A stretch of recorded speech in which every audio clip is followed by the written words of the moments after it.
Okay. The way he has spoken, you will know that he is still suffering from the grief of the election they lost. He's an APC man, he has said so. Probably is one of the supporters of the APC candidate. I'm not going to join issues with him. If you have time, you can delegate people from your studio who will sponsor you go round. He said his grandmother is from Calabari. Who gave them the Trans-Calabari Road? Who gave Abonima the internal ring road? So I don't know those places, so I can't answer that. I'm just asking him. Okay. Who gave them the Trans-Calabari Road? Who gave them the Abonima ring road? Okay. So you just come and sit, and then you want to criticize somebody, you don't have facts. That the Rumokuta flyover is useless. Rumokuta that can keep you for 1 hour, 2 hours. Where can I use? Maybe Nyanya. This Nyanya traffic, or maybe Lokogoma traffic. That is how bad. Okay. So if you live at Lokogoma, and Wike puts a traffic at that Lokogoma flyover at the Lokogoma junction, will you come and say that it's useless? When you know what people suffer there, I'm asking you. Okay, but then that you don't have a need for it does not mean that it is useless, my dear. But you don't come on TV and I don't think that's what he said. So now that Rumokuta flyover is useless. Okay, yeah, he actually said that. It's useless. I live. My father owns a house at Rumokuta till tomorrow. And you are telling me that the flyover is useless. Okay, let's try. And he lives at Transamadi, where Transamadi has been developed already. Let me tell you, I was here and I told you when Wike was still governor.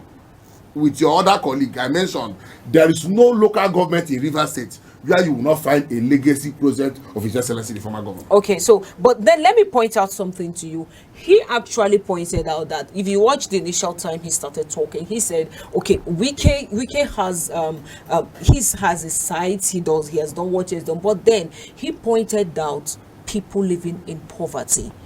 What do you expect the governor to do? So the governor hold on. He expects that you alleviate poverty. The best you can do is to make the economy to be friendly. Let me tell you, I'm a Rivers man. If he doesn't know, my colleague on the other side, I am from Abu Audua. I can tell you categorically that before now, the kidnapping, the insecurity, so many people left. This issue that he's talking about, companies backing and leaving, started with Amechi. Not even with Wike. It was Wike that came, restored the place. I remember the militant from Ogoni that was terrorizing the whole Ogoni houses. Wike gave about 10 million naira, I mean 10 billion, placed the bounty on his head, and then in less than 2 weeks, the man was killed. So you cannot come and tell me that somebody who restored peace in River State, transformed the place to a garden city, make industries, hyper city, the other shopping mall, and other businesses came back to the state. You are telling me that the man did not do anything. So Wike should collect the allocation now and then start going from house to share. Has it ever happened? Is that the way to elevate? But do you agree that there is a way? Hold on. Don't gag me, please. Do you agree that there's a way to alleviate poverty, to lift people out of poverty? Yes. Do you agree? Just a yes or no. That will lead me to you agree with me. I agree with you. So did Mr. Wike do that when he was governor? That's just the last question. He did that. It's just a yes or no. He did that. Okay. How did he do that? And then Sinfobara is consolidated on that. Okay, so please, how did he do that? I told you I've never been to Rivers. I just told you that first of all, because of insecurity, most of the foreign companies were packing out. Wike came and restored sanity to the system. Okay. I can tell you, we cannot sleep with our 2 eyes closed before. But does that alleviate poverty? I am coming now. What do you mean by alleviate poverty? So if you have a shop and you sell jewelries, gold, and you have about 4 or 5 workers there, and because they have been stealing from you, the militants have been attacking, stealing from you, or they even kidnap you, will your workers go to work? And then hold on, if those workers don't go to work, will you pay them? Will they not be subjected to poverty? What are you telling me?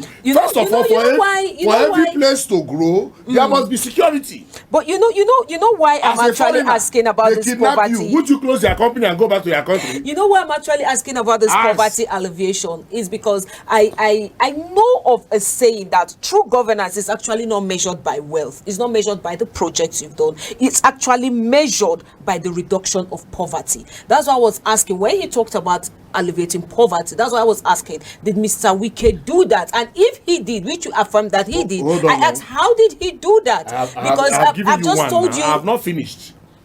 We actually don't have all day. I just want to take summarize in a few seconds. So that my colleague in just 10 seconds, sir. Now, 10 seconds. You have restored security. You have created jobs. multinationals have returned. Even during the COVID, you see how companies were coming to donate foodstuffs to the Rivers State government. So if all the companies have left only beer, how many cartons of beer did we donate to Rivers State? Okay, thank you very much. Thank you very much, Mr. Emmanuel. Mr. Paul, you've been itching to say something. Let's hear you out. You see him laughing on No, let's hear you out. He has a right to laugh. After when he was talking, we all were laughing too. How So many he has a cartons right of to beer laugh. did they donate? How many did they donate? Okay, let's hear Mr. Paul here. Let's hear